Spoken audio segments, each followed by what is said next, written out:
Hello good morning. ये सुबह के क्लिप्स आप देख रहे हैं। जब सुबह मैं ऑफिस गई थी और ऑफिस जाने के दौरान ये शुरू हो गया था हमारा मेकअप। और आज आया था हमारे यहाँ बहुत तेज़ भूकंप और इसी की बातें ये हमारी मेकअप आर्टिस्ट है जिससे मैं कर रही थी। सुनिए। बहुत अच्छी है ये। और आज भूकंप के तेज झटके महसूस किए गए हैं। निशा, क्या तुमने भी महसूस किया? मैंने महसूस किया। मुझे लग रहा था छत नीचे गिर जाएगी। लिटरली ऐसा फील हुआ मुझे। मेरे को पता नहीं चला। मैंने अपनी लाइफ में पहली बार बताना चाहती हूँ कि मैंने अपनी लाइफ में पहली बार इतना तेज भूकंप अपनी आंखों के सामने देखा है। और मैं जैसे ही मैंने महसूस किया ना, मैं उस वक्त वॉशरूम में थी और मुझे लगा मैं तुरंत भागूं और मैं मेरी बेटी को लेके तुरंत नीचे जाऊं। हमारा फर्स्ट फ्लोर ही है और मैं बहुत डर गई। पहली बार इतना ऐसा लगा जैसे बगल से, मुझे ऐसा लगा जैसे कोई ट्रक निकल गया हो। ट्रक मैम, ऐसा लग रहा था सब नीचे गिर सच में, मतलब ये पहली बार 4.0 बहुत तगड़ा से था मतलब भूकंप। चलिए, तो बातें पूरी हो चुकी हैं और अब ये हो रहा है मेरा मेकअप का जो पूरा प्रोसेस होता है वो हमारे यहाँ जो मेकअप आर्टिस्ट हैं ये बहुत सीनियर हैं जो मेकअप करते हैं और इनका बेस जो होता है मेकअप का बहुत प्यारा होता है। ये हमारा मेकअप रूम है। सुबह सुबह मेकअप और ये मैं पहुँच गई हूँ स्टूडियो जहाँ पर मैं ऑन एयर हो गई थी, लाइव हो गई थी और इसके कुछ क्लिप्स आपको दिखाने की कोशिश कर रही हूँ। हालांकि नहीं दिखाना चाहिए, लेकिन फिर भी जो युवा हैं वो बहुत ज़्यादा इंटरेस्टेड हैं कि इस फील्ड में कैसे जाया जाता है, इस फील्ड में कैसे काम किया जाता है, कैमरे के पीछे किस तरीके से एंकर्स अपना रूटीन फॉलो करते हैं, वो बताने की कोशिश है। तो आप देखिए कि जो स्टूडियो होता है ना, न्यूज़ स्टूडियो, वो एक तरफ तो आपको बहुत सारी मशीनें, बहुत सारी मकड़ी के जाल की तरह तारों का पूरा एक सेटअप नज़र आएगा और दूसरी तरफ जहाँ हम खड़े होते हैं वहाँ पर ये जो मैं आपको दिखा रही हूँ ये माइक है जो हम लगाते हैं जिससे आवाज़ जाती है और ये है हमारा ईपी, इसको बोलते हैं आरएफ, जिससे हम कमांड सुनते हैं। पीसीआर वाले जो हमें कमांड देते हैं कि कब फ़ोनो लेना है, कब क्लोज़ करना है, किससे बात करनी है, कौन गेस्ट जुड़ा है, कौन सा रिपोर्टर जुड़ा है, तो उससे हम बात करते हैं। हम हमेशा अपनी जो वायर होती है ना, पर्सनल ईपी हम अपने पास रखते हैं और उस पर्सनल ईपी की वायर हम हमेशा अपने पॉकेट में रखते हैं और इसे कभी निकालते नहीं जब तक ऑफिस में रहते हैं। बहुत हैक्टिक लगता है लेकिन फिर भी क्या करें, ऑफिस है ना तो ये करना पड़ता है। तो आप ये देखिए, जो ब्रेक टाइम था उस दौरान मैंने आपको एक छोटी सी झलक दिखाने की कोशिश की थी। जो आपको रंग बिरंगा चमचमाता स्टूडियो नज़र आता है वो कुछ ऐसा ही होता है। जी हाँ, मैं आप लोगों से कुछ बातें भी करना चाह रही थी। इसके बारे में डिटेल्स तो मैं आपको हमेशा देती रहूँगी, लेकिन मेरी कुछ ऐसी बातें हैं जो मैं आप लोगों से शेयर करना चाहती हूँ। जैसा आप जानते हैं कि मैं यूट्यूब में बिल्कुल नई आई हूँ और इस दौरान बहुत लोगों की उम्मीदें हैं कि मैं अपनी फील्ड के बारे में आप लोगों को जानकारी दूँगी।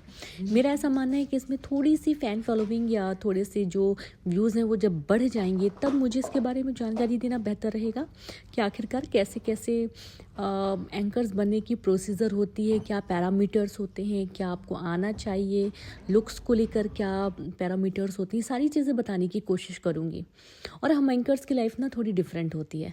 हम साथ में खाना बहुत कम खा पाते हैं, ज़्यादातर हमें अकेले ही अपना मील एंजॉय करना होता है क्योंकि ब्रेक टाइम 20 मिनट का होता है और उस 20 मिनट में हमें अपना काम पूरा करके वहाँ से फ्री होकर स्टूडियो वापस जाना होता है।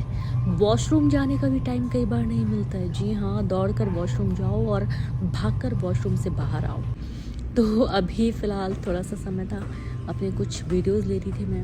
एक्चुअली मैं अभी नई ब्लॉगर बनी हुई ना, तो मैं भूल जाती हूँ कि कैसे वीडियो लेना है, क्या करना है। कभी आप बताएंगे तो आप लोगों के जहन में अगर कोई सवाल हो एंकरिंग को लेकर, न्यूज़ को लेकर या टीवी की दुनिया को लेकर तो ज़रूर आप पूछिए। दोबारा मैं आई हूँ टचअप लेने के लिए। एक्चुअली थोड़ा ऑयल आ जाता है फेस में और इसलिए टचअप लेना बहुत इम्पोर्टेंट हो जाता है। मैं आई हूँ टचअप लेने के लिए और वेदर बहुत प्यारा हो रहा था। अगेन स्टूडियो आ गई हूँ मैं।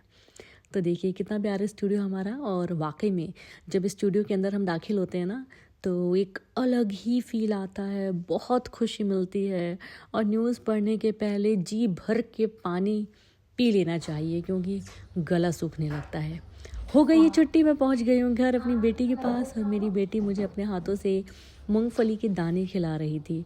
और सच बताऊं बहुत ब्लेस्ड फील करती हूँ, ये देखिए। और मैंने देखा है कि मेरी बेटी अब मुझे बहुत प्यार करने लगी है। पहले मुझे वो इतना प्यार नहीं करती थी जितना वो करती है, अब वो महसूस करती है मुझे। और वाकई में ये जो फ़ील होता है ना, ये जो प्यार का एहसास होता है, ये शायद अपनी औलाद या अपने बच्चे से ही आता है। एक बात बोलूँ मैं, इस दुनिया में ना आप किसी को भी कितना भी प्यार कर सकते हो, लेकिन जो प्यार आपको अपनी पहली औलाद, ख़ासतौर पर अगर वो बेटी है, उससे जो प्यार होगा ना, वो इस दुनिया में आपको किसी से नहीं मिल सकता, और ना आप उससे ज़्यादा प्यार किसी और को कर पाएंगे। शाम को उसको पार्क लेकर जाती हूँ खिलाने के लिए। पार्क जाकर मेरी गुड़िया मंदिर जाती है, जहाँ पर खूब चंदन घिसती है और वहाँ पर एंजॉय भी करती है, राधे राधे करती है। और मैं देखती हूँ मेरी बेटी को, वो मंदिर आने उसे बहुत पसंद है। वो अपनी दादी के साथ प्रॉपर मंदिर आती है, जहाँ वो आरती में शामिल होती है। और यहाँ पर जो पंडित जी हैं ना, वो उसे बहुत प्यार करते हैं क्योंकि बहुत छोटी थी तब से आ रही है, और अब तो वो सबको बिल्कुल अपना समझने लगी है। यहाँ पर जो भी सामान होता है सारी चीज़ें उठा लेती है, और जो प्रसाद होता है वो प्रसाद खुद ही निकाल लेती है। देखिए, सोशल मीडिया का ज़माना है, पंडित जी मोबाइल में ही आरती बजाकर यहाँ पर आरती सुन रहे हैं, और ये देखिए उसको दुलार प्यार करना, उसे प्रसाद देना, टीका लगाना, बहुत उसे प्यार मिलता है पंडित जी से। ये हमारी सोसाइटी का एक छोटा सा मंदिर है, जहाँ पर पूरी सोसाइटी के लोग जाते हैं और पूजा पाठ करते हैं। मिश्री और चिरौंजी दी जाती है प्रसाद में। तो जैसा कि मैं आप लोगों को पहले भी बता रही थी एक एंकर की लाइफ कैसी होती है, एंकर्स अपनी पर्सनल लाइफ में कैसी होती हैं, क्योंकि टीवी में तो ये माना जाता है कि एंकर्स बहुत तेज़ होती हैं और बहुत फास्ट फॉरवर्ड होती हैं। एंकर जितना तेज़ और जितना आपको फास्ट या जितना तेज़ तर्रार वो स्क्रीन पे लगेगी ना, आप विश्वास मानिए कि उसकी जो पर्सनल लाइफ है उसको उतनी ही ज़्यादा मैनेज करके रखती है। यहाँ पर मैं मम्मी के नेल्स दिखा रही थी। मम्मी के मैंने नेल आर्ट किए हुए हैं और मम्मी को नेल पॉलिश लगाना बहुत पसंद है। हम गए थे बाहर खाना खाने शाम को, और मेरा खाना बनाने का मन नहीं था। मैंने मम्मी से बोला चलिए बाहर खाना खा के आते हैं। हमने लिया था हांडी पनीर और रोटी। मेरी बेटी बहुत परेशान करती है जब हम बाहर आते हैं ना, तो उसका ख्याल रखना बहुत इम्पोर्टेंट हो जाता है। खाना खाने के बाद घर आए हैं, उसको ढेर सारा प्यार कर रही हूँ मैं, और वो जब तक सोएगी नहीं ना तब तक वो मेरे पास ऐसे ही खेलती रहेगी। दरअसल मुझे ऐसा लगता है कि वो बहुत तेज़ी से बड़ी हो रही है, लेकिन फिर भी ठीक है। Thanks for watching.